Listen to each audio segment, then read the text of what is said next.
Alors, il est 7 heures pile.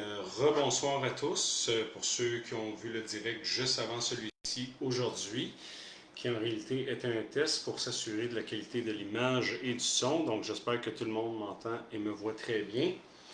Je vais mettre juste un petit peu de musique pour laisser les gens rentrer parce que je ne sais pas pourquoi je n'arrive pas à voir le dashboard pour des raisons que j'ignore, comme d'habitude. Il y a toujours de quoi. Donc, je vais mettre un peu de musique et je vous... Bonsoir à tous. J'espère que tout le monde va bien et tout le monde m'entend bien. J'avais oublié le mute sur le microphone. On avait fait un test tantôt. Donc, j'espère que tout le monde va bien. Il est 7h01 à l'heure actuelle. Pour ceux qui ont vu le direct juste avant, c'était un test. Donc, ce n'était pas notre rencontre comme prévu pour 7h ce soir. Donc, le sujet d'aujourd'hui va être qui domine vraiment le monde? Qui domine le monde? Donc, c'est le sujet qu'on va explorer ce soir. Donc, je ne sais pas si tout le monde m'entend. Juste un instant, parce que j'arrive même pas à voir rien sur l'écran. Donc, juste un instant. Juste aller vérifier l'état en ligne. Bon, donc, j'imagine que nous sommes en direct. Donc, je vais mettre un petit peu de musique juste pour m'assurer que les gens ont le temps de rentrer et d'intégrer le direct, parce que vous êtes quand même nombreux à vouloir assister à ce direct. Donc, ça va vous donner l'opportunité de vous préparer, si vous voulez prendre des notes, de quoi pour prendre des notes, et si vous avez une version, comme j'ai dit, biblique, celle que vous utilisez ou celle que vous connaissez ou que vous êtes à l'aise à utiliser pour pouvoir aller vérifier et faire des référencements de votre côté pour ne pas prendre pour acquis ce que je vous donne comme information et à vous, bien sûr, de vérifier par la suite. Donc, je vous mets un petit peu de musique, juste me confirmer si vous entendez bien la musique, juste quelques minutes et je vous reviens.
Alright, donc de retour, ça a peut-être permis une couple de minutes aux gens de pouvoir se préparer et de faire leur partage. Donc j'espère que tout le monde a passé une bonne semaine, encore demain pour terminer la semaine, vendredi. Donc aujourd'hui, le 11 janvier déjà, 2024, 7h et quelques minutes, 7h et 4 minutes pour être précis. J'espère que tout le monde va bien. On va commencer aujourd'hui officiellement notre sujet biblique. Je vais essayer de faire ça une fois par semaine. On verra la cadence par la suite, si je retourne à 2 fois semaine comme auparavant ou pas. Je ne vous cacherai pas que je fais beaucoup de changements dans ma vie personnelle actuellement et je suis très actif à le faire parce que mes priorités changent énormément.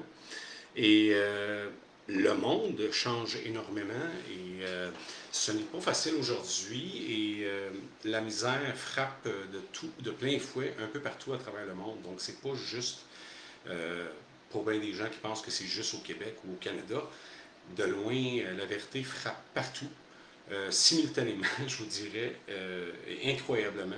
C'est sûr qu'il y a des différents niveaux selon les types de gouvernements, les types de pays et tout ça, mais en bout de ligne, je peux vous dire une chose, c'est que tout le monde ressent de quoi de différent qui se passe à travers leur pays ou leur cheminement.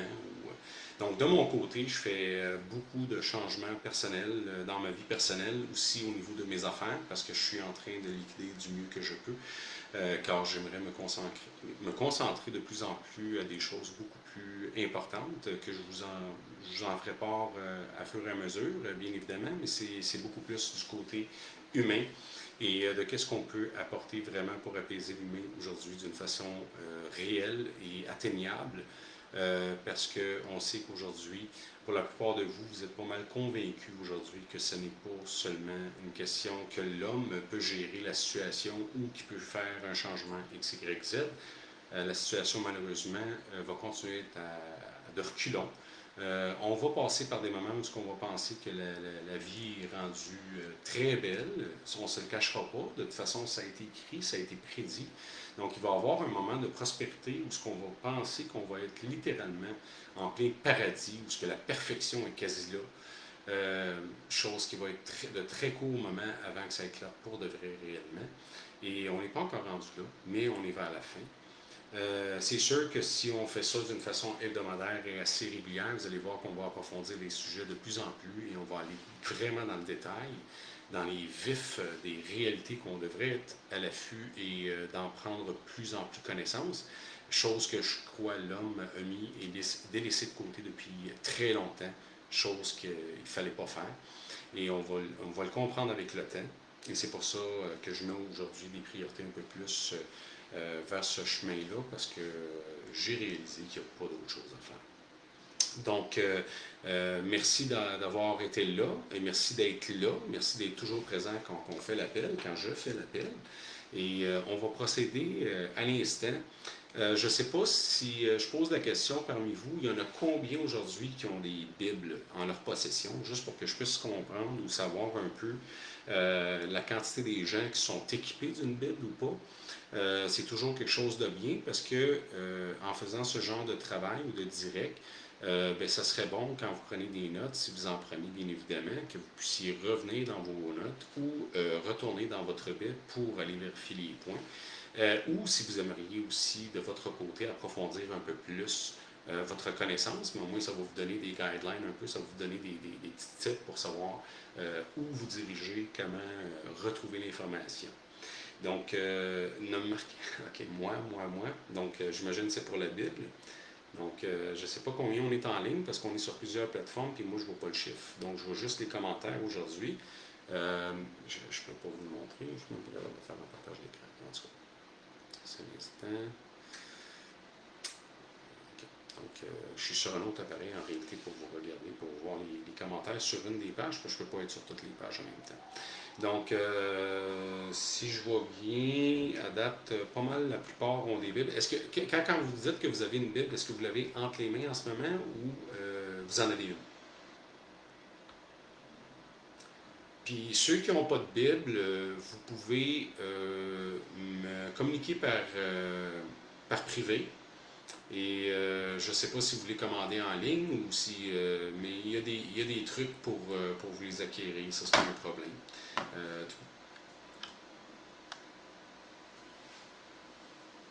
Christine Minette, ok, donc oui, donc j'ai l'impression que beaucoup parmi vous ont déjà une Bible et il y en a peut-être une ou deux que j'ai vu passer qui n'avaient pas. C'est pas plus grave que ça. Vous pouvez l'avoir d'une façon physique si vous voulez bien évidemment, par le Google, vous pouvez faire juste une recherche. Il y a aussi d'autres techniques. Vous pouvez venir au privé, je vous en donner quelques-unes. Et aussi, vous avez en ligne, vous pouvez littéralement downloader une version d'une Bible que vous connaissez ou que vous appréciez ou que vous préférez, à votre préférence. C'est un sujet que j'aimerais clairer dès le départ pour pas qu'on ait ce questionnement-là, parce que j'ai déjà vu ces questions-là apparaître dans plusieurs de mes directs où ce que je parlais de la Bible et les gens me disaient quelle version, quelle version, quelle version. Je vais vous expliquer une chose très simple.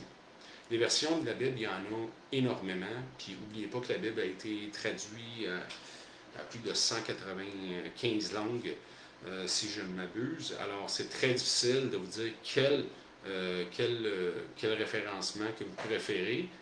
Moi, je donne toujours le référencement du mieux possible de King James. C'est la plus reconnue à travers le monde. Donc, il y en a qui me disent, ouais, protestant, catholique, tout ça. Moi, je ne crois pas à ça. Des versions bibliques, j'en ai utilisé sûrement une bonne vingtaine, certains. Puis je vous dirais que, bon, les paraboles sont pas mal identiques. Il y a des changements au niveau des mots ou des termes ou le raffinement ou quelque chose, mais en bout de ligne, l'idée générale de ce qu'on lit est pas mal identique. Ce que j'ai réalisé le plus dans les Bibles, en réalité, c'est qu'il y a beaucoup de choses qui sont très importantes, dont le nom de Dieu qui a été retiré des Bibles pour une raison ou une autre. Il y en a quelques-unes qui n'ont pas réussi à tout enlever parce que le nom de Dieu se trouve à plus de 6000 fois dans les Bibles et malheureusement, ça se trouve peut-être à une ou deux occasions, tout dépendamment de la version que vous regardez. Vous pouvez prendre comme référencement Psaume 83. Et normalement, verset 17-18 devrait stipuler le nom de Dieu.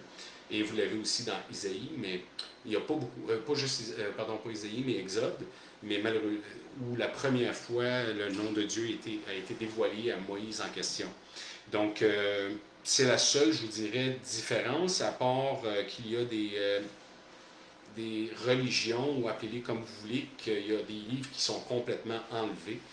Il y a voyons, il y a des églises où il y a des endroits qui utilisent la Bible, mais qui utilisent seulement les écritures qui se trouvent dans Psaume, ce qui touche la Bible dans l'Ancien Testament, et les 4 livres des apôtres, qui sont Matthieu, Marc, Jean et les Actes. Donc, en réalité, il n'y a pas beaucoup parmi les églises qui utilisent la Bible au complet, qui parlent des 66 livres, donc de Genèse à Révélation, que ce soit autant de l'Ancien Testament ou le Nouveau Testament. La plupart des églises vont utiliser 5 livres, donc Psaumes et les 4 apôtres. Très rarement, les églises ou les religions en question vont expliquer aussi le livre de la Révélation ou le dernier livre de la Bible qu'on appelle. Souvent, il y a des gens qui le réfèrent à l'Apocalypse, donc Révélation, Apocalypse. Même l'Église même ne dévoile pas beaucoup d'informations par rapport au livre de la Révélation. Puis bien évidemment, avec les lectures qu'on va faire et le travail d'approfondissement qu'on va faire à toutes les semaines, si je peux me permettre de le faire comme ça, bien, on va pouvoir comprendre le réel et du pourquoi est-ce que ce livre-là est complètement, je vous dirais, dans le néant pour l'Église, autant catholique que les autres, parce que c'est pas un livre qui apprécie énormément de développer, parce qu'il y a des choses qu'on ne voudrait pas que les gens comprennent non plus. Donc, ne vous inquiétez pas, dans la religion, il y a autant de magouilles que dans la politique. Donc, c'est quelque chose qui se ressemble beaucoup. Et la Révélation en parle énormément aussi. Donc, et ils sont très, très, très amis. Et ils vont finir tous les deux aussi à l'envers. Mais ça, on va voir ça ultérieurement. Aujourd'hui, on va se concentrer vraiment sur un sujet. On va y aller en particulier chaque fois sur un sujet qu'on va développer du mieux qu'on peut à chaque fois. N'oubliez pas que moi aussi, pour moi, je suis un peu rouillé. Ça fait des mois. Je suis pas très, très... je ne suis pas très très à l'affût des directs, je ne suis pas très actif sur les directs, donc c'est sûr que j'ai perdu un peu de mon rythme, mais je vais le reprendre rapidement. Surtout que là, on est complètement à l'opposé de ce que je parlais auparavant. Aujourd'hui, j'interprète pas, je vous donne l'information, donc il faut bien comprendre ça. Je vous donne l'information suite à des recherches. Mes recherches, ça fait des années que j'en fais. Pour la plupart qui le savent, les religions, tout ce qui se rattache à la religion, j'ai une connaissance très approfondie, autant au niveau religieux qu'au niveau de l'histoire, qu'au niveau de tout ce qui entoure ces sujets-là. J'ai passé une très grande partie de ma vie à approfondir et aujourd'hui, juste aujourd'hui, je commence à être, je vous dirais, apte à comprendre l'information. C'est sûr que j'aurais pu comprendre bien des choses bien avant, mais je ne portais pas autant d'attention. Vous allez comprendre que c'est pas si facile que ça, dans le sens que euh, c'est pas facile d'être bien aujourd'hui. C'est pas facile de connaître la vérité aujourd'hui. C'est pas facile de savoir où est le bon chemin. Hein. Donc, on a tellement de choses autour de nous autres, on a tellement de voix différentes, on a tellement de personnes et de gens différents, on a tellement de background et de culture et de personnes et de perceptions et de toutes sortes de choses différentes qui font en sorte qu'aujourd'hui, ce n'est pas facile de savoir où est le bon chemin. Mais ça, on va l'apprendre parce que le cheminement, si on le suit en bonne et due forme, ce cheminement-là nous amène vers le bon chemin. Et c'est là où je suis rendu, dans ce chemin-là, que je vous partage au fur et à mesure, bien évidemment, mais c'est sûr que ce que je vous partage, c'est pas d'aujourd'hui. C'est un travail et des recherches qui durent depuis très longtemps, qu'aujourd'hui seulement, je commence à bien pouvoir m'exprimer là-dessus et surtout de le partager, l'information, parce que vous savez, c'est pas évident de toujours comprendre ce qui se passe au niveau de la Bible. Et aujourd'hui, on va faire la pratique une fois. Vous allez voir que j'ai pris beaucoup de choses au niveau du Nouveau Testament, parce que sûrement la plupart d'entre vous, ceux qui ont des Bibles, ont ces testaments-là normalement.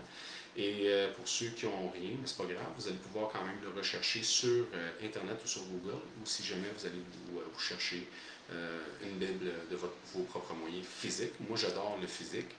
Donc, j'ai toujours aimé avoir de quoi de physique quand je fais mes recherches ou quand je travaille à ce niveau-là. Donc, aujourd'hui, on fait, oui, Lynn Melody, un réapprentissage. Effectivement, on peut appeler ça comme ça. Et donc, merci Mademoiselle qui me dit qu'elle fait ça en... qui excusez-moi, qui l'écoute en son. Théovox m'a envoyé, mais pas complète. Je ne sais pas pourquoi Théovox envoie des Bibles, mais en tout cas, tant mieux. Mais oui, l'idéal, c'est d'avoir vraiment toute la Bible pour que vous puissiez vraiment tout voir. Mais encore une fois, aujourd'hui, avec la technologie, du bon côté de la technologie, on est capable de l'avoir gratuitement au niveau digital, sur Internet, tout simplement, en application, même sur vos téléphones mobiles. C'est très, très courant, puis c'est gratuit en passant. Donc, voilà. Aujourd'hui, avant de plonger dans le sujet du vif qui est aujourd'hui, qui domine le monde, j'aimerais vous partager un livre qui est écrit dans Matthieu, chapitre 13. Donc, pour ceux qui aimeraient par la suite le relire, moi, je vous invite à tous de prendre en note Matthieu chapitre 13 et de le lire. Moi, je vais lire quelques extraits à l'instant pour vous donner un petit peu, comme on dit, on va vous donner un petit peu on va vous mettre un peu de beurre à la bouche, mais il y a une couple de versets dans ce chapitre-là qui m'intéresse ou qui intéresse notre sujet aujourd'hui. Car souvent on utilise ou on se sert de termes, on dit des phrases bibliques, mais on les dit d'une façon, on l'a entendu, on fait juste repartager ce qu'on a entendu, puis des fois on l'a bien entendu, des fois on l'interprète mal et tout ça. Donc le chapitre 13 de Matthieu, c'est un chapitre que moi j'aime personnellement parce que ça décrit beaucoup le type de gens ou de peuples, des peuples qu'on a aujourd'hui, parce que souvent on se dit la même affaire tous ensemble. Il me semble que le mal prend beaucoup de place. Est-ce que c'est d'aujourd'hui? Est-ce que c'est d'hier? Est-ce que ça va être encore pire? C'était-tu pire avant? Donc, en réalité, on voit qu'à toutes les époques, il y a quelque chose qui revient, ou il y a des choses qui se ressemblent. Mais quand on parle du chapitre de Matthieu, le Matthieu chapitre 13, et du pourquoi, le contexte dans lequel Jésus parlait aux gens qui écoutaient, Excusez-moi, c'est parce que des fois, je regarde l'écran et ça me déconnecte. Donc, si ça ne vous dérange pas, je ne regarderai pas l'écran pour essayer de garder ma concentration sur le texte. Et je reviendrai sur les commentaires par la suite. Puis n'oubliez pas que vers la fin, je vais prendre les questions. Et si je suis capable de vous répondre en direct, je vous réponds en direct. Et aussi, vers la fin, s'il y a des gens qui aimeraient venir dans le direct, ne vous gênez pas non plus. Donc, continuons. Donc, il y a quelque chose qui me fatigue. Donc, le chapitre 13, moi, je vais aller directement au verset 14 et au verset probablement 15. Mais l'exemple que je vous disais tantôt par rapport à la lecture de la Bible, c'est pas toujours facile parce que quand on n'est pas capable de faire la distinction ou de connecter les points d'une génération à une autre, surtout de l'Ancien Testament au Nouveau Testament, parce que vous savez que la plupart de l'Ancien Testament, c'est pas mal juste des prophéties jusqu'à la venue du Christ. Donc en réalité, aujourd'hui, ça va être un exemple qu'on va prendre de prophéties qui se sont accomplies le jour où Jésus les a dit et qui a fait un référencement dans le passé, donc 2000 ans, excusez-moi, plus de 2000 ans avant lui. Excusez-moi, il y a quelque chose qui vole et qui m'énerve. Peut-être que vous ne le voyez pas, mais moi je le vois. Donc, je lis exactement le chapitre de Matthieu 13, versets 14 et 15. La prophétie d'Isaïe s'accomplit dans leur cas. Elle dit, vous entendrez, mais vous ne comprendrez rien, et vous regarderez, mais vous ne verrez rien. En effet, le cœur de ce peuple est devenu insensible. Ils se sont bouchés les oreilles. Ils ont fermé les yeux, afin de ne pas voir de leurs yeux, ni entendre de leurs oreilles, ni revenir à moi pour que je puisse les guérir. Ça, c'est Jésus qui parlait. Mais la prophétie d'Isaïe s'accomplit. Je vais vous donner le référencement d'Isaïe. Donc, si vous voulez avoir les paroles d'Isaïe, c'est Isaïe 6, Isaïe chapitre 6 et le verset 10. Et je vais vous lire.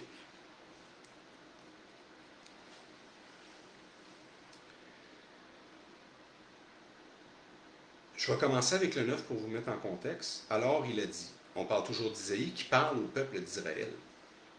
Va dire à ce peuple, vous entendrez encore et encore, mais vous ne comprendrez pas. Vous verrez encore et encore, mais vous n'apprendrez rien.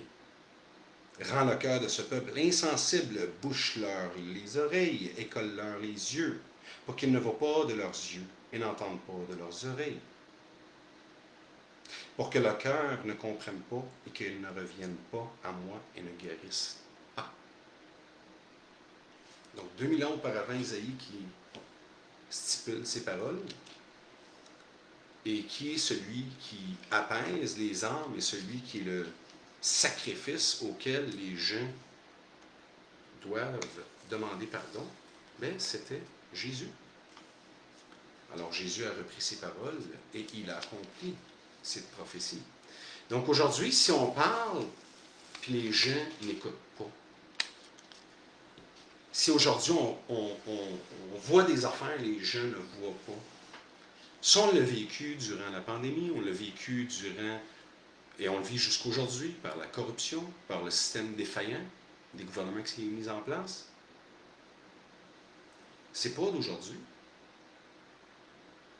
Aujourd'hui, quand on en veut auprès des gens, parce qu'ils ne comprennent rien, qui n'entendent rien, qui ne voient rien. Mais ça, c'est des gens qui commencent à le réaliser aujourd'hui, que c'est pas normal. Mais c'est-tu vraiment une réalisation qu'on fait ou c'est des faits qui ont déjà été écrits et qui ont été dites de comment les gens vont être? Donc aujourd'hui, est-ce qu'on devrait avoir le cœur lourd envers ces gens-là? C'est sûr qu'on va revenir à cette question ultérieurement. Mais qui domine le monde aujourd'hui réellement? Je vous pose la question en premier lieu. Plusieurs vont probablement prendre le temps d'y réfléchir. Mais qui domine vraiment le monde aujourd'hui? Si on revient dans le temps, parce que dans le temps, plus qu'aujourd'hui, les gens étaient plus à l'affût de ce qui est la question religieuse ou la foi en question, avait beaucoup plus de place dans nos vies.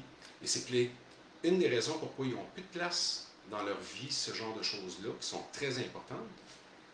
Et je m'explique. Dans le temps, les gens, le dimanche, étaient pressés de se lever le matin, prendre son déjeuner, se préparer et d'aller au salon de l'Église ou d'autres. On entend toujours dire dans ces sermons-là que Dieu est celui qui a le contrôle absolu sur tout ce qui bouge sur la terre. Un Dieu d'amour, un Dieu de bonté. On revient à la maison après le sermon, on ouvre la TV, on écoute les nouvelles, tout ce qu'on entend, c'est du mal. Des guerres, des famines, la violence, la corruption. Comment on entend dire que Dieu est bon, rempli de bonté, de générosité, d'amour et tout ce qu'il y a de bien. Et en même temps, on voit toutes ces souffrances arriver. Comment on peut justifier ceci? Et aujourd'hui, quand on parle de Satan, les gens ont tendance à rire ou à trouver ça drôle. Parce que dans leur tête, ça n'existe pas. Je vous pose la question suivante. On va prendre l'exemple de quelque chose de concret. Aujourd'hui, parmi vous, ceux qui sont là présents, combien parmi vous avez-vous déjà rencontré un chef ou un haut placé d'une organisation de crime organisé? Il y en a combien parmi vous qui ont eu de la mauvaise chance ou qui ont rencontré un chef de crime organisé? Je vais supposer que probablement vous êtes très peu nombreux ou quasi nuls. Parce que ces gens-là, c'est des champions pour dissimuler leurs actes criminels. Ils ne sont pas là pour être visibles et être des stars. Right? Ces gens-là sont malicieux, mais ils le font en étant silencieux, invisibles. C'est ça qui fait qu'ils réussissent. Right? Mais ça veut-tu dire parce que vous n'avez jamais rencontré en personne ce genre de personnage qui n'existe pas? C'est-tu parce que 99,9% de la population n'a jamais rencontré ces gens-là qui n'existent pas? Est-ce qu'on peut prétendre que le crime n'existe pas? Le crime organisé, la drogue, les guerres, la violence, les enfants exploités, la prostitution illégale et contrôlée pour des jeunes par des crimes organisés. Est-ce qu'on peut aujourd'hui nier l'existence de ces gens très, très, très mauvais dans la vie, même si on ne les a jamais rencontrés? Et même si on ne les a jamais rencontrés, on ne peut pas voir leur empreinte sur la société. On ne peut pas voir l'œuvre de cette méchanceté-là à travers la population.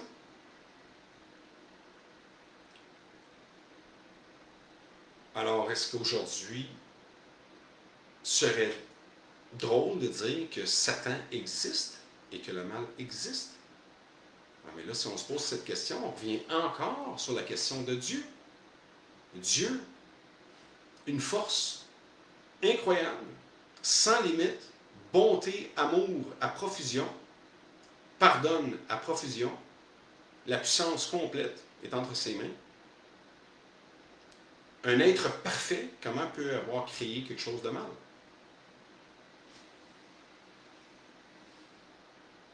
Right? Le libre arbitre. Je suppose que la plupart de vous savent quel est le libre arbitre. Le libre arbitre, là, c'est quelque chose que tout le monde bénéficie encore aujourd'hui.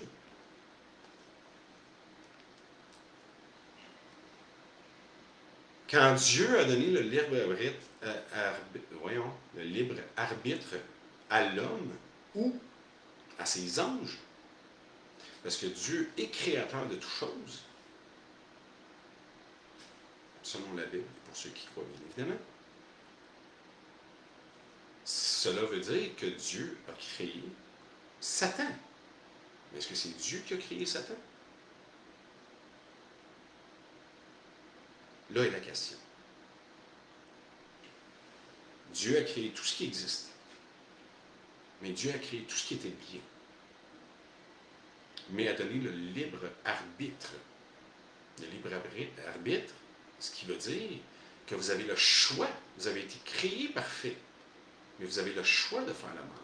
Et vous avez le choix de faire le bien. Pour que le Créateur puisse donner le libre arbitre à un être, chose que l'homme détient, que l'animal ne détient pas,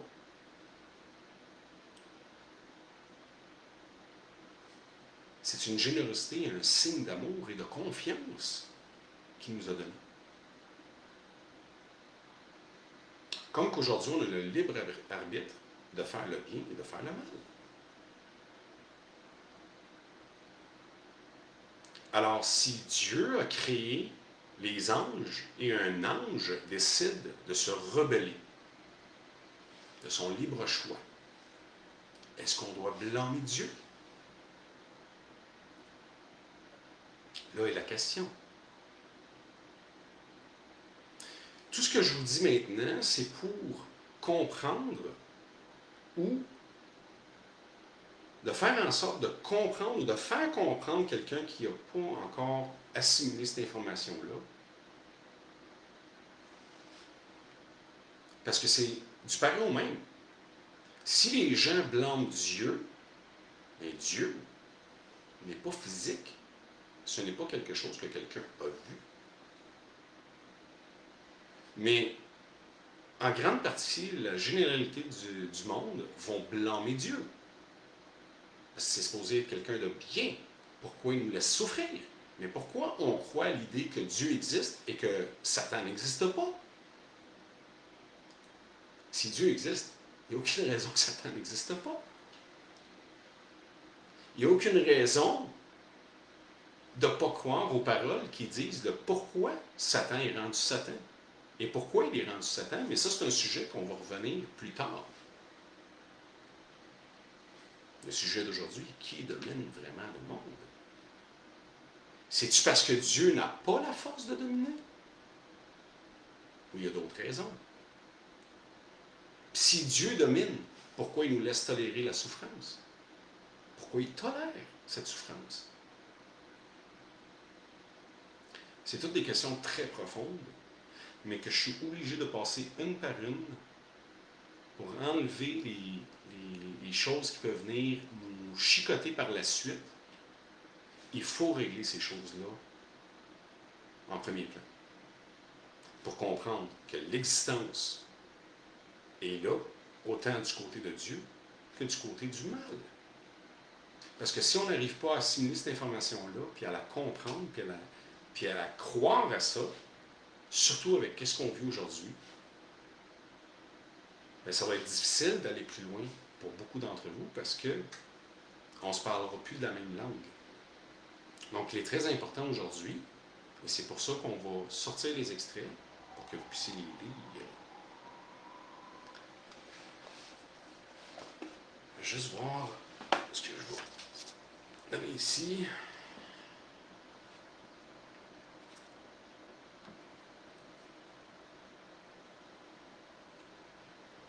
Juste ici, et on va pouvoir commencer avec quelque chose d'autre.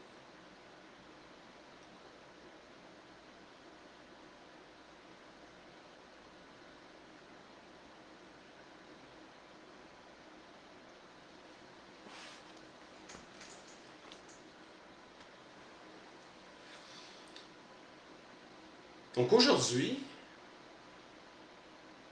la question du jour qui domine le monde vraiment, je viens de vous mettre les deux personnalités, que ce soit du côté de Dieu ou du côté de Satan.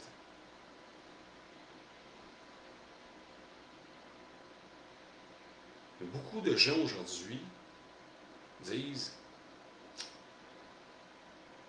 ça se peut pas parce qu'on ne voit pas la méchanceté. Puis les gens ne sont pas méchants parce qu'ils sont méchants. Ils sont méchants à cause de leur histoire, par leur passé, par qu'est-ce qu'ils vivent. Vous avez raison, en quelque sorte. Mais on blâme toujours Dieu quand il y a un problème. Quand on parle aujourd'hui de Dieu, on blâme toujours Dieu. Si quelqu'un, on parle de Dieu, ah, Dieu, comment tu peux croire à un Dieu, avoir autant de souffrance? Comment tu peux croire qu'il y a un Dieu? Ils ont raison. Il est là notre devoir, justement. Et le pourquoi moi j'approfondis de plus en plus les Écritures. Parce que c'est une réaction qui est très, très, très logique quand tu ne sais pas. Mais est encore plus logique quand tu comprends le pourquoi. Surtout quand on apprend que Satan est plus malicieux qu'un chef de crime organisé. Imaginez un être si diabolique qui peut se présenter comme dans les paroles qu'on va voir dans Corinthiens, 2 Corinthiens 11, 14. Donc, on va aller à Corinthiens, le deuxième livre de Corinthiens.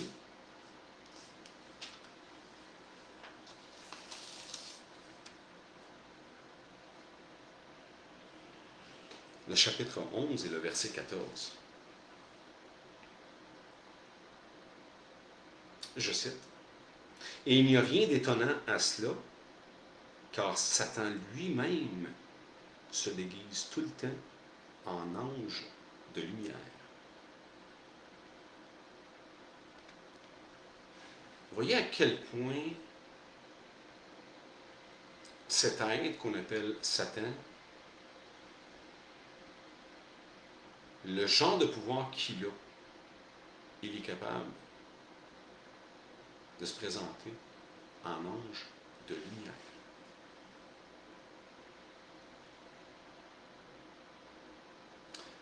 Ça peut dire plusieurs choses qui se présentent en ange de lumière. Ça peut être lui personnellement, ou à travers les actes pour faire croire le monde de choses incroyables, ou avoir le contrôle sur les politiciens, ou les gens qui contrôlent la planète. Il peut faire ce qu'il veut, comme il veut, et paraître comme un ange. C'est-tu assez malicieux?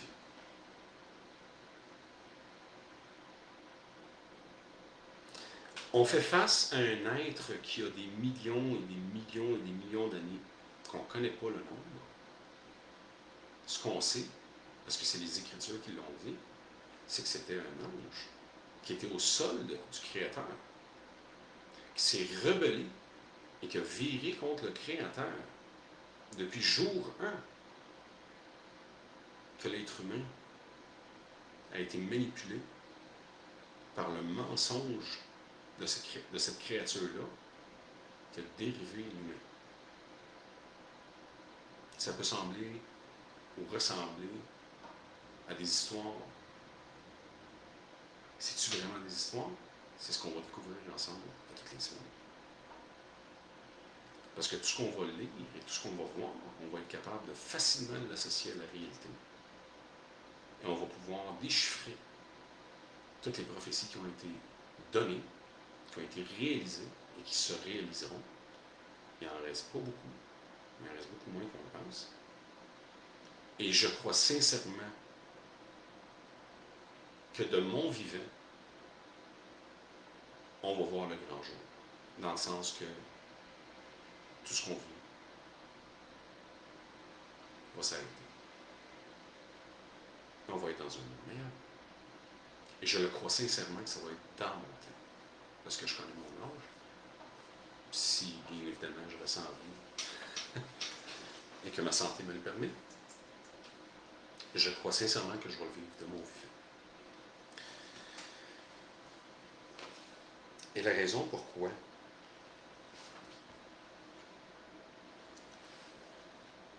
j'y crois sincèrement, parce que le livre qui m'inspire le plus, ou les écritures qui m'inspirent le plus, et qui me touchent le plus, c'est le livre de Psaumes.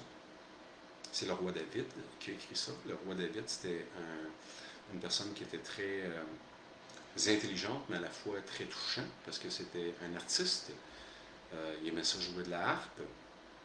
Donc, il composait et il chantait ses cantiques. Et Psaume, c'est le plus gros livre qui se trouve dans la Bible. Et il y a beaucoup d'apprentissages qui m'ont été faits par le livre de Psaume, personnellement, au niveau personnel. Et c'est aussi le livre qui me touche le plus, bien évidemment, et qui apaise mes plaies. Donc, quand j'ai des douleurs, quand j'ai des... je parle pas de douleurs physiques, je parle quand je suis personnellement atteint ou que je me sens pas bien ou des idées noires. Tout le monde peut en avoir, mais je parle pas noir dans le sens suicide. Non, mais quand ça va pas bien, quand on file pas bien, quand je file pas bien, ben c'est le livre de référence que je lis souvent. Donc, une des choses que j'aime, que je vais vous partager, c'est Psaume 92.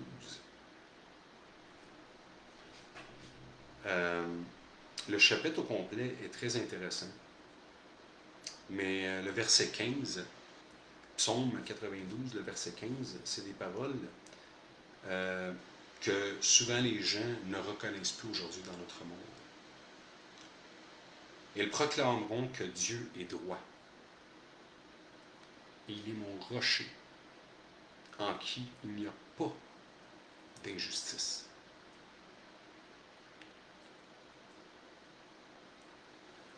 Aujourd'hui, en commençant par ma personne, et bien évidemment, bien d'autres personnes parmi vous, on vit l'injustice. J'en ai parlé même dans mon dernier direct. J'en ai souvent parlé dans plusieurs directs aussi. Mais l'injustice est partout. Autant dans les écoles, dans les familles, au travail, au gouvernement, devant les juges et la justice même, les incorporations juridiques. Il n'y en a pas de justice. Sauf qu'ici,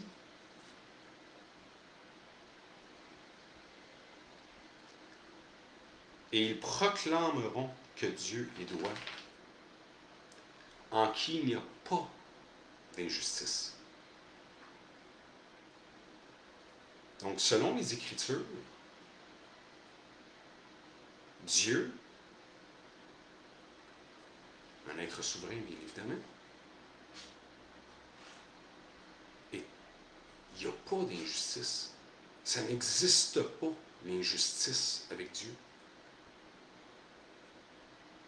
Malgré toute l'injustice qu'on vit aujourd'hui,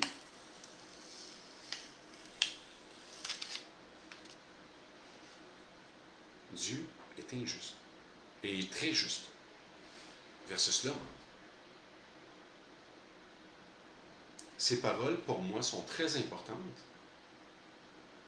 Parce qu'aujourd'hui, ce qu'on vit, on vit de l'injustice. À tous les niveaux. Dès notre arrivée à ce monde, jusqu'au dernier souffle, on vit que de l'injustice. Il y a des bons moments dans la vie, c'est sûr. Mais je pense que les beaux moments versus les mauvais, la balance n'est pas très balancée. On peut avoir l'impression qu'on est heureux dans la vie.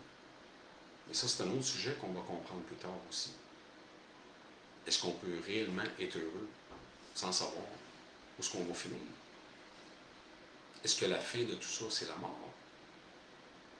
Ça s'arrête là.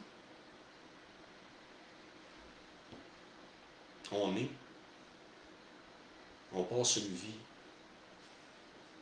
très difficile pour la plupart, 99% de la population, pour finir dans un trou, Les dernières 2 décennies de nos vies sont probablement les pires de nos vies, à combattre les douleurs, la vieillesse, les maladies. C'est ça la vie. Les premiers 4 ans avant de rentrer à la garderie, si on a la chance de rentrer à la garderie juste prématernelle, parce qu'on a une mère ou quelqu'un qui prend soin de ses enfants à la maison et non pas dans les rues. Les premiers 4-5 ans de notre vie, on est là, puis la minute qu'on intègre une institution académique, la réalité commence à frapper. C'est ça la vie. On a-tu été créé pour vivre moins longtemps qu'une tortue de mer? Moins longtemps qu'un arbre? Des êtres qui n'apportent absolument rien à la vie, qui ne sont pas penseurs, qui ne sont pas créateurs, qui ne sont pas capables de formuler quelque chose de leur même. Aucune émotion. On se pose la question, mais pourquoi, si c'était normal de mourir, que les gens tombent en deuil, ou en douleur, ou on braille, ou on pleure, chagrin, la peine, pourquoi on a ces sentiments-là si c'était naturel? Si c'était normal? Ça, c'est des questions fondamentales, profondes, qu'on doit se poser pour être en mesure de comprendre le pourquoi, pour être en mesure d'analyser la raison du pourquoi. Il y a vraiment quelque chose qui me va en face. Il faut comprendre l'essence même de la vie. Et où est-ce qu'on s'en va avec ça? Et pourquoi on a été créé? Parce que selon les Écritures, toute création a une raison derrière. Ça a une job. Comme que les arbres ont une job. Comme que les insectes ont une job. Chaque créature, elle a un travail précis. Mais quel est le travail de l'homme? Quel est le but de la création de l'homme? Qui est la dernière création, en passant, pour ceux qui ne savent pas. C'est la dernière création qui a été créée par le Créateur, l'homme. Donc, comment, après toutes les créations qu'il y a eu, l'homme, qui est la dernière création, on a quasiment la moyenne de vie la plus courte de toutes ces créations. Ça, c'est une matière à réflexion qu'on va répondre dans les prochains directs. Puis, j'ai l'impression que j'aimerais ça lire le chapitre de Matthieu à la fin du direct. Mais pour le moment,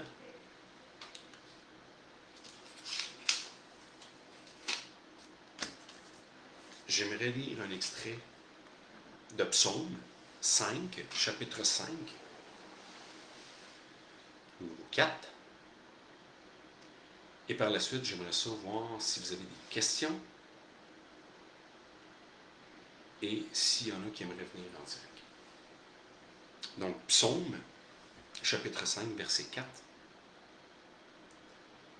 Car tu n'es pas un Dieu qui prend plaisir à la méchanceté. Personne de mauvais ne peut rester chez toi. Donc, mesdames et messieurs, Dieu ne prend aucun plaisir à la méchanceté. Versus un autre qui est tout autant. Non seulement il se prend plaisir à nous voir souffrir, mais il est encore plus heureux quand on perd la vie. Il est encore plus heureux quand il sait qu'il nous a dérivé de la vérité. Il est encore plus heureux, il fait le party avec ses amis. Quand on rit de Dieu, quand on rit de ses prophéties, quand on rit de son Fils, quand on rit de la vérité, ça, il y en a un qui adore ça. Ça, il y en a un qui, plus vous êtes crédule, plus vous êtes méchant, plus vous êtes malveillant, plus vous bernez le monde, plus vous faites du mal aux gens, plus vous ignorez la parole du Créateur, vous ignorez ce qu'il nous a demandé de faire ce qu'il nous a demandé et non pas ce qu'il nous a donné le choix de le faire. On a le choix. Comme j'ai dit tantôt, le libre arbitre, ça a été donné à tout le monde. Et vous en faites ce que vous voulez. Parce que même Dieu, qui est le créateur de toutes choses, vous a donné le choix. Mais bien évidemment, chacun de nos choix a des conséquences, autant négatives que positives. Comme que pour le bien et pour le mal. Comme qu'aujourd'hui, on a ce qu'on appelle la justice, qui est supposée trancher le bien du mal, qui ne sont pas capables de faire, bien évidemment, parce que c'est fait par des êtres qui ne sont pas parfaits.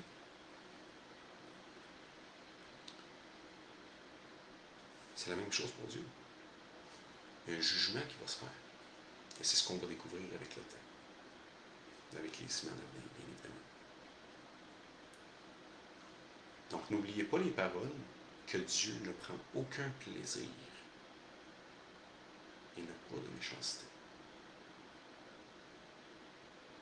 Mais comme qu'il y a un Dieu, un créateur qui est bon et juste, une autre créature qui a été créée, qui avait le libre arbitre, qui a choisi délibérément de devenir son propre Dieu. On va approfondir le sujet, bien sûr, avec les sujets à venir. Qui, lui, à l'opposé de Dieu, veut faire que du mal. Et on est ses victimes.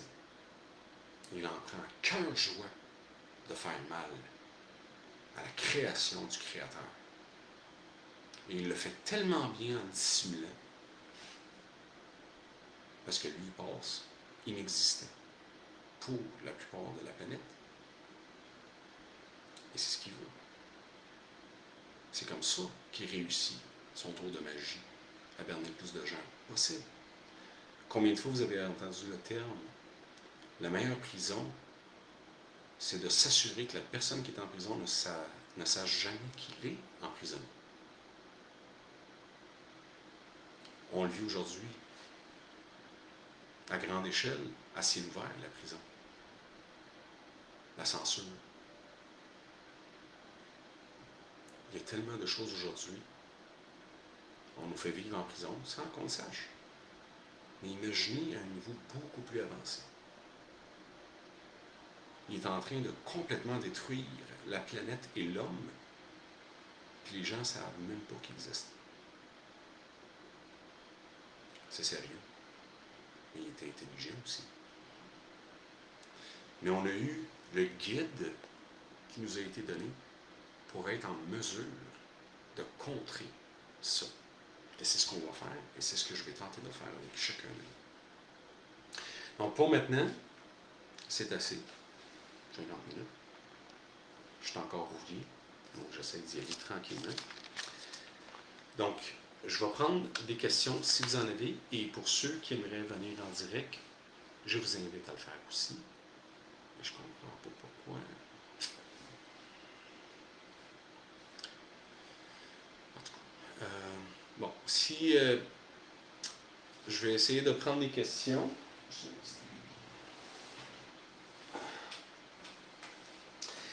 Et je vais vous donner aussi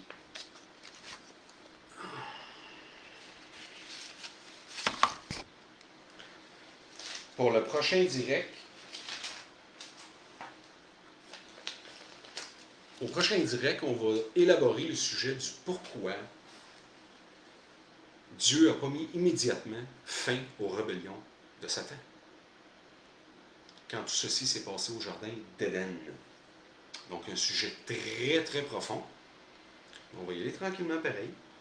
On va essayer de faire ça une fois par semaine, comme j'ai dit, d'à peu près 1 heure et quart, avec la période des questions. Et si je suis capable, par la suite, parce que je vous ai dit, il y a des changements que je fais de mon côté dans ma vie personnelle, parce que je veux mettre de plus en plus de temps à faire des choses autres et beaucoup plus importantes, comme celles qu'on vient de faire aujourd'hui, mais à un niveau beaucoup plus avancé. Donc, ça, c'est le sujet du prochain direct la semaine prochaine qui va être à développer. Donc, Dieu, pourquoi Dieu n'a pas mis immédiatement fin aux rébellions de Satan? Donc, ça va être le sujet de la semaine prochaine qu'on va élaborer. Puis, bien sûr, il va y avoir une continuité par rapport au sujet d'aujourd'hui. Donc, pour le moment, je prends les questions. Les gens ont des questions. Je vais vous préparer aussi des sujets à développement pour que vous puissiez faire des recherches. Et probablement, si tout va bien, d'ici 8 à 12 semaines, puis qu'il y a un bon avancement, puis il y a une bonne participation de la part des gens, je vais même vous donner des choses que vous allez pouvoir préparer à l'avance. Je vais vous fournir des choses pour qu'on puisse faire une session de questions-réponses par rapport au sujet. Donc, ça va être participatif. Donc, on va juste le faire tranquillement pour laisser les gens s'adapter. Bien sûr, être en mesure de feuilleter une Bible, savoir comment utiliser une Bible, comment ça fonctionne. C'est sûr, je vais le faire avec vous en direct à un moment donné. C'est pas très compliqué, mais encore une fois, il y a des gens probablement qui n'ont jamais ouvert une Bible, chose qui n'est pas notamment mauvaise, mais tout s'apprend. Et c'est pas très compliqué. Donc, des questions, j'en vois pas.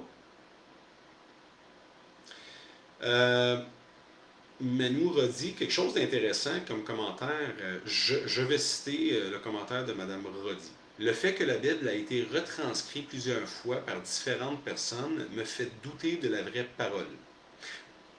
Je ne peux pas dire à Mme Rodi qu'elle n'a pas raison. Elle a raison. La Bible a été interprétée par plusieurs personnes et plusieurs langues, comme j'ai dit auparavant aussi. Il y a même des livres qui ont complètement sauté de plusieurs églises ou qui ont juste éliminé leur existence. Mais il y a une chose qu'il faut que vous sachiez. Et ça, la Bible l'a dit, puis je vais leur répondre avec un extrait de la Bible directement au prochain direct. J'espère que je ne l'oublierai pas, je vais le mettre dans mes notes tantôt.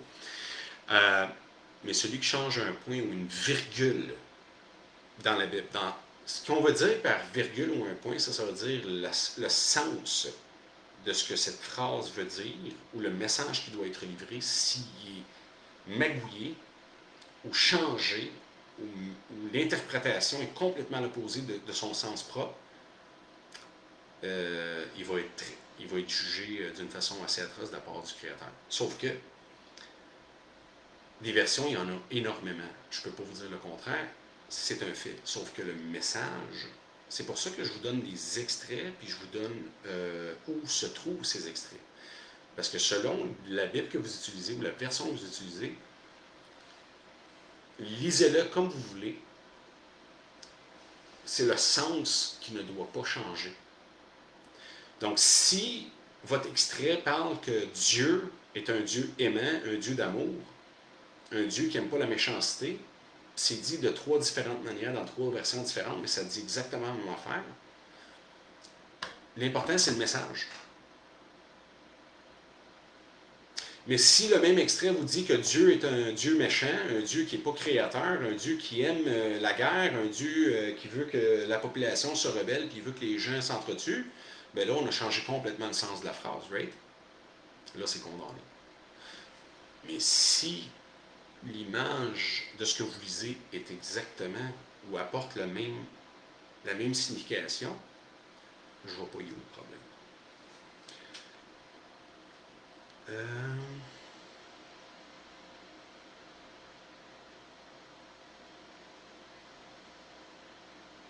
Manon Pelchat. Dis-moi, Georges, Jésus, quand il est venu sur terre, il lisait ce qui était écrit dans le Coran. Ma question, c'est quoi la différence entre le Coran et la Bible? Madame Pelchat, premièrement, le Coran date de à peu près plus ou moins 1550 ans. 1600 ans, gros max, si je ne me trompe pas. Je ne peux pas te donner la date exacte, mais approximativement. Puis Jésus-Christ est né il y a 2000 ans. Puis la Bible existe depuis plus de 3700 ans. Le premier qui a écrit les 5 premiers livres de la Bible, ça a été Moïse, suite à la sortie des Israélites, du peuple d'Israël, qui était dans le temps esclavé par les pharaons pour quasiment dépasser 400 ans. Donc, c'est impossible que Jésus lisait la Bible, le Coran, pardon. Jésus ne lisait pas le Coran, il lisait le Torah. Le Torah, c'était les premiers livres qui étaient écrits justement à partir de Moïse jusqu'à la venue de Jésus. Toutes les écritures qui ont été faites auparavant. Non, le Coran n'existait pas dans le temps de Jésus. L'islam au complet n'existait pas dans le temps de Jésus. C'est un sujet qu'il faut approfondir, mais ça n'a aucunement rapport avec le Coran.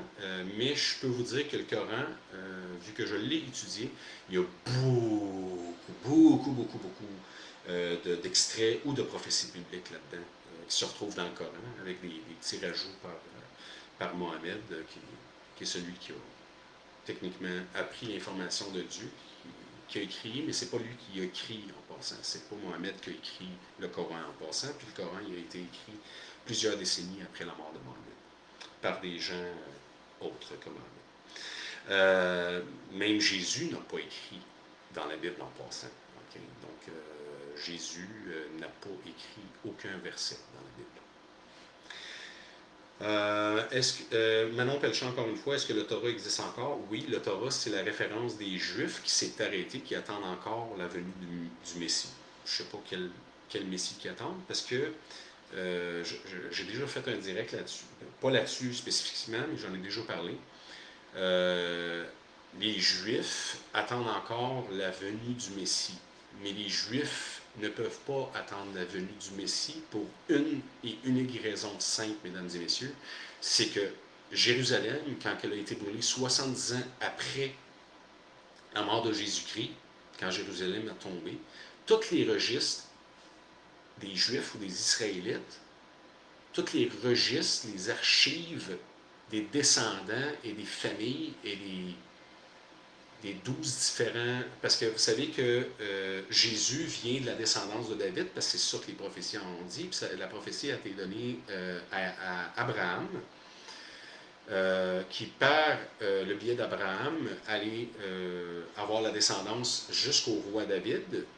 Et le roi David, de sa descendance, allait naître le Messie, qui est Jésus-Christ, fils de Marie,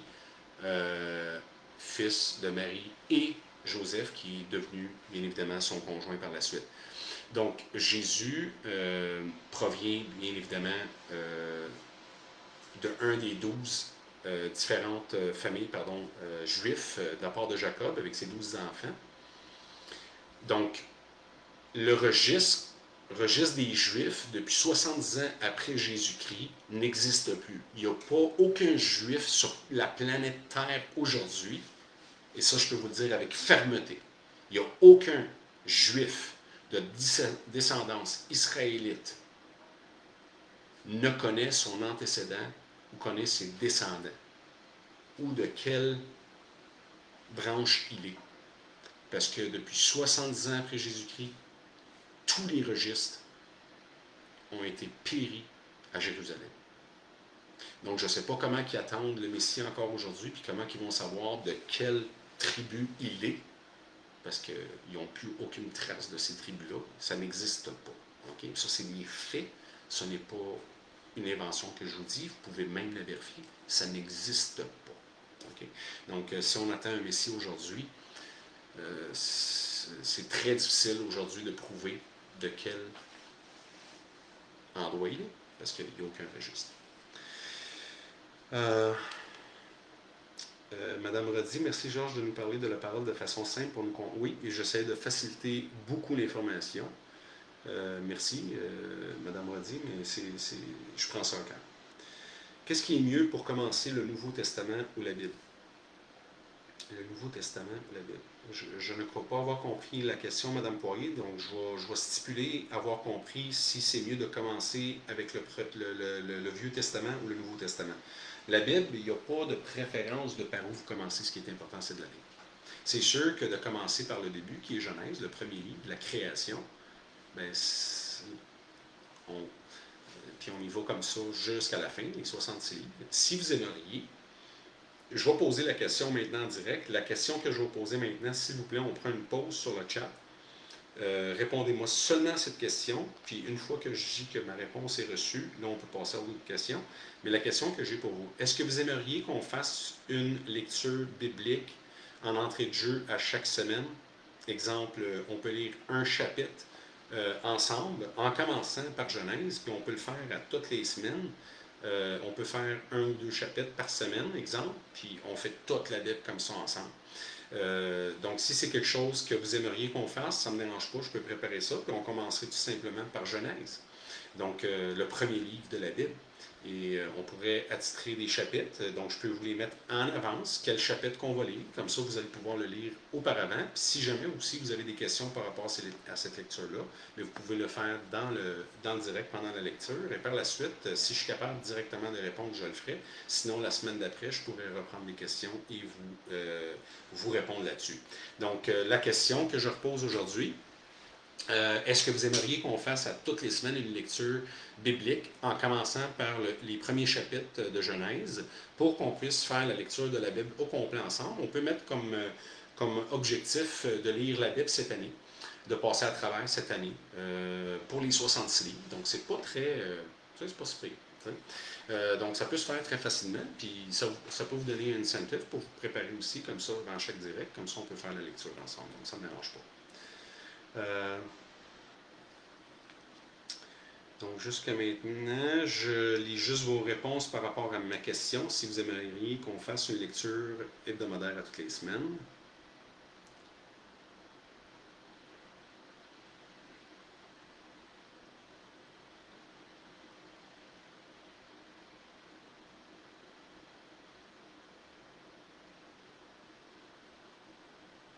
Bon, ça a l'air d'être positif pour pas mal tout le monde, donc c'est fantastique. Bon, ben écoutez, jeudi prochain, juste un instant, je vais faire tout de suite.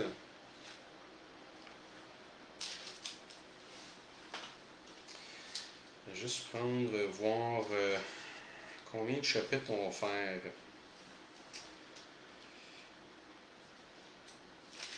Pour pas que ça soit très long non plus.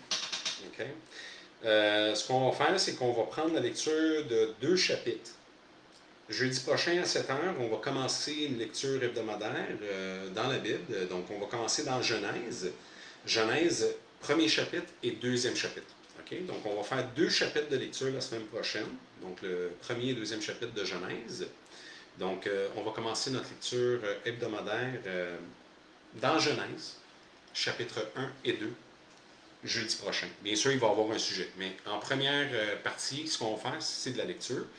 Et puis, j'espère qu'avec les semaines, bien, il y a des gens qui vont être plus à l'aise de se présenter, peut-être faire la lecture pour nous autres. On peut avoir des gens différents à chaque semaine pour faire la lecture de la Bible. Ça pourrait être intéressant aussi. Donc, on pensera à quelque chose comme ça aussi. Ça pourrait être intéressant. Donc, pour le temps, jusqu'à maintenant, pour ma préférence, jeudi soir me va. Si vous avez d'autres préférences, m'en faire part, partagez-les avec moi s'il vous plaît.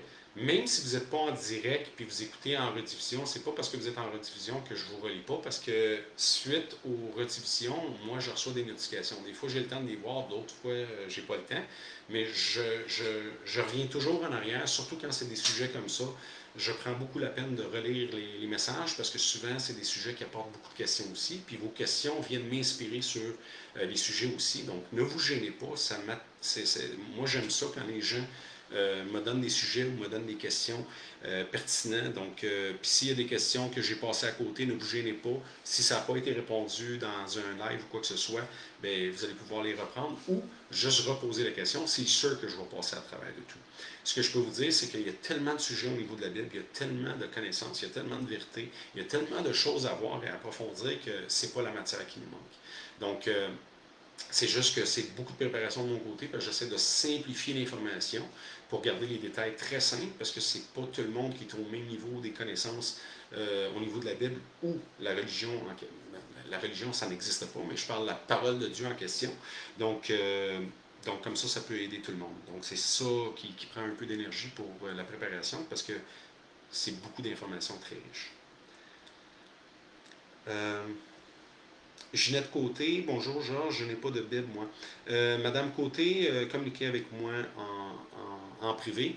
Attendez-vous pas à ce que je vous réponde tout de suite, parce que c'est très difficile pour moi de tout le temps être à l'affût tout le temps. Mais ce que je peux vous dire en attendant, une réponse facile, allez sur Google, ou si vous êtes sur votre téléphone, vous pouvez downloader, vous pouvez télécharger des versions de Bible que vous pouvez regarder en ligne, français, anglais, n'importe quelle langue que vous voulez.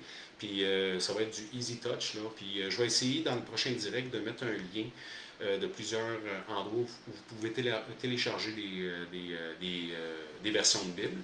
Mais je laisse ça vraiment à votre discrétion parce que je ne veux pas vous imposer une version X, Y, Z. Je veux vraiment. C'est le contenu qui est important, c'est pas la version.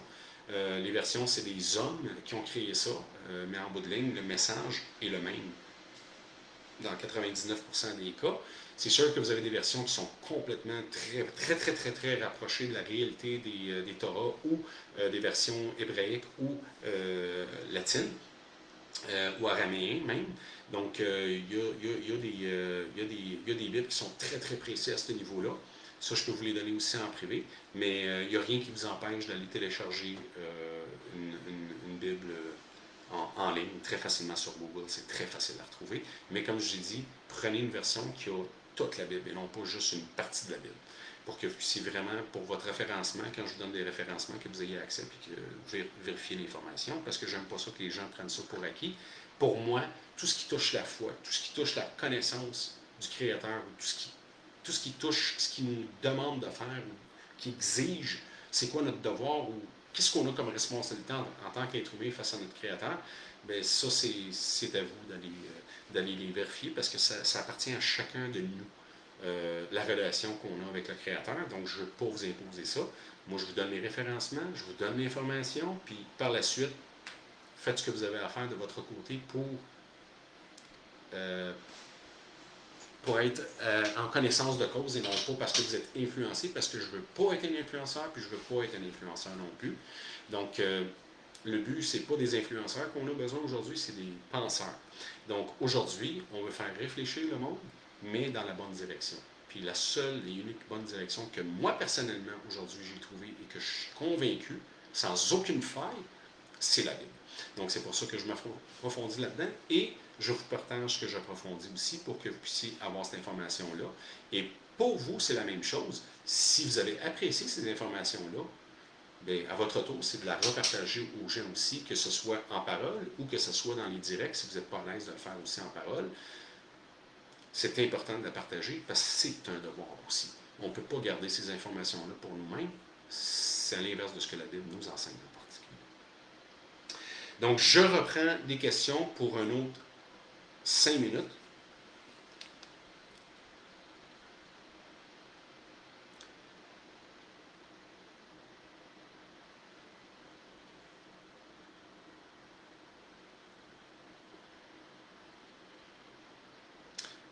Diane Méthode, merci pour la question. Je ne comprends pas c'est quoi la Genèse par rapport à l'Ancien et le Nouveau Testament. Genèse, c'est le premier livre de la Bible, c'est l'Ancien Testament, c'est le début de la création.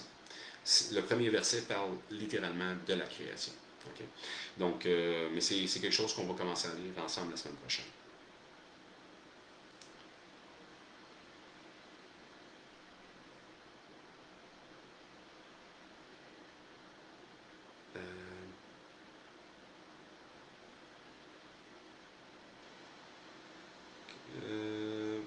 Quelle Bible que tu as, toi, comme Bible, Georges? Moi, j'ai une vingtaine de références, Madame Pelcha. Celle que j'utilise le plus souvent, c'est King James. Il y a une autre version que j'utilise, mais je ne les volerai pas en direct parce que ça va porter des préjugés de la part des gens, puis j'aime pas ça quand c'est porter des préjugés avant même de comprendre. Donc, mais King James, c'est la version que j'apprécie et que je prends souvent.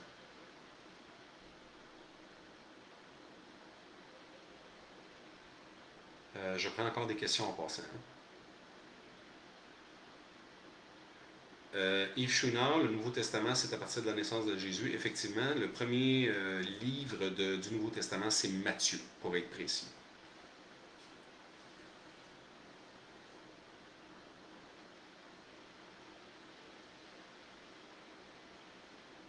De la part de Jésus, on le voit très bien autour de nous. Ce que je peux vous dire, en tout cas, c'est que la Bible change les hommes, ça c'est sûr. Je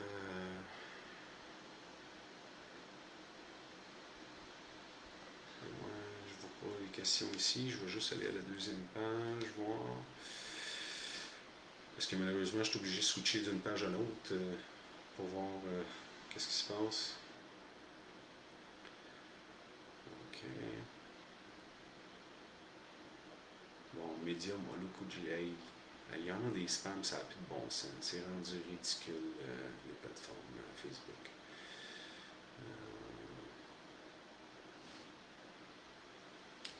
OK. Les psaumes sont habituellement dans la Bible. Marie-Marie, les psaumes sont habituellement dans la Bible. Elle me pose la question. Oui, normalement, psaume est dans toutes les Bibles, ou presque toutes les versions. Sauf que, comme je vous dis, l'idéal, c'est d'avoir une version de la Bible au complet.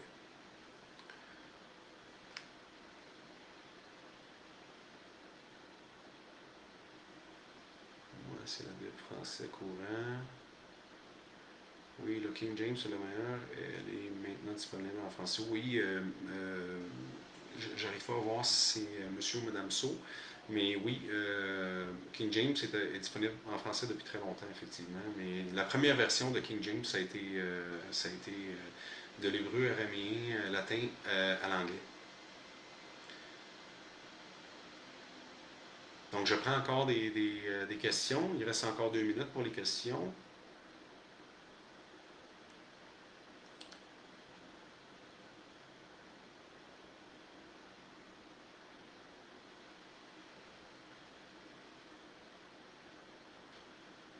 Ils sont fatigants, les spams des affaires de WhatsApp. Hey, c'est rendu ridicule. Excusez-moi, là. C'est rendu. Les réseaux sociaux, c'est rendu des poubelles, je vous dis, c'est incroyable. Ça n'a pas d'allure. Ça n'a pas d'allure. Je prends l'occasion pour vous rappeler, s'il vous plaît, dans toutes les autres publications depuis le dernier direct, je mets tout le temps le lien de la chaîne YouTube. Donc, s'il vous plaît, allez et suivre la chaîne YouTube.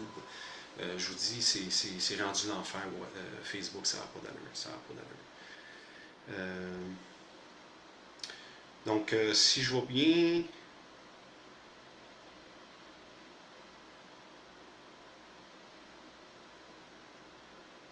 je vois pas de questions. Attendez, je vais aller sur l'autre page peut-être, là, pour une dernière fois.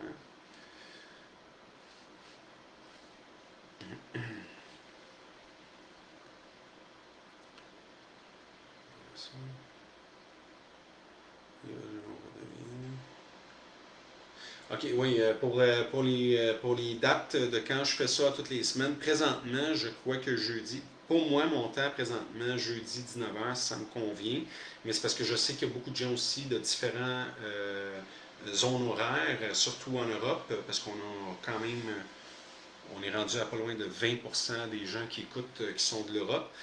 Donc, c'est pas grave parce qu'ils peuvent le revoir en rediffusion. Mais ce qui est intéressant, c'est que je veux avoir des directs qui sont de plus en plus participatifs. Donc, je veux qu'on soit capable de faire participer les gens pour la lecture, des réponses, des choses comme ça, faire des recherches. Donc, j'aimerais ça qu'on puisse se partager ça mutuellement. Le Torah, est-ce qu'on peut y avoir accès ou c'est réservé? On peut y avoir accès, mais il ne vous sert pas à grand-chose parce que, comme je vous ai dit, le Torah, il est incomplet. Le Torah, c'est vraiment... c'est très développé sur les règlements que les Juifs devaient suivre avant les nouveaux règlements de Jésus-Christ qui a fait un changement radical au judaïsme parce que les Juifs... pour ceux qui ne savent pas, là, mais ils ont plusieurs centaines de règlements à suivre d'une façon assez ardue. Là. Donc, Jésus est venu alléger ces choses-là, mais malheureusement, il y en a beaucoup qui ne sont même pas courants. Donc, mais le Torah, il ne vous sert absolument à rien. Moi, je l'ai étudié parce que je m'en servais pour vraiment connecter la science, l'histoire et les Écritures, la véridicité des choses et tout ça, mais c'est pas nécessaire aujourd'hui. Vous pouvez juste aller vous chercher une Bible, version King James ou autre, avec tous les livres dedans, les 66 livres, il y en a 66, vous allez être correct. Non, je ne suis pas sur YouTube, Madame Vujan, en ce moment, parce que YouTube, tant et longtemps que j'ai pas au moins 5000, comme j'ai dit, je ne peux pas faire la transition, parce qu'en direct, on va être personne. Je vais me parler tout seul. Donc, il faut être minimum 5000 et plus sur la chaîne YouTube pour que je puisse commencer à faire une transition quasi complète de la plateforme Facebook. Oui, sauf que voyons, on va appeler cette émission, là. L'émission d'aujourd'hui va être quand même downloadée sur YouTube ce soir. Donc, ils sont quand même loadés sur YouTube. Mais en direct sur YouTube, avant d'atteindre 5000, ça va être très difficile de faire un direct sur YouTube. Donc, voilà, période des questions terminée. Parce que comme j'ai dit, je ne veux pas faire que ça soit trop long non plus. Donc, j'espère que vous avez apprécié la première expérience. Je m'excuse, je suis épuisé parce que j'ai pas eu le temps de manger, j'ai pas eu le temps de me reposer. Je suis arrivé du bureau, puis j'ai voulu faire les tests par rapport au micro et à l'image pour pas qu'on ait à vivre de la misère à chaque fois. Donc, j'espère que tout a bien été au niveau du son et l'image et que vous avez pu apprécier le sujet d'aujourd'hui, qu'on va continuer à développer bien évidemment. La semaine prochaine, jeudi prochain, comme aujourd'hui, à 19h, on va faire la lecture, on va commencer la lecture hebdomadaire biblique. Donc, on va faire le premier et deuxième chapitre du livre de la Genèse, qui est le premier livre de la Bible. On va commencer du début et on va faire la lecture, puis on va mettre comme objectif que cette année, on puisse passer à travers toute la Bible, ou presque, si on est capable. On va faire du mieux qu'on peut. Le but, c'est pas de rusher, le but, c'est de comprendre et de pouvoir s'amuser à travers la connaissance qu'on peut s'acquérir et surtout la partager aux gens, parce que si on veut aller chercher des vraies solutions, il y a juste une place pour le faire. C'est la parole du Créateur, parce que qui de mieux que le Créateur pour nous dire qu'est-ce qui se passe et où est-ce qu'on s'en va? Il est en connaissance de tout. Et il est créateur de tout. Il sait comment on fonctionne, il sait comment on réfléchit, il sait tout. Donc, qui de mieux que d'aller vers la source pour comprendre ce qui nous attend pour notre futur? Donc, d'ici là, je vous remercie infiniment à tous et chacun. Je vous attends la semaine prochaine, jeudi 19h. À la prochaine. Salutations.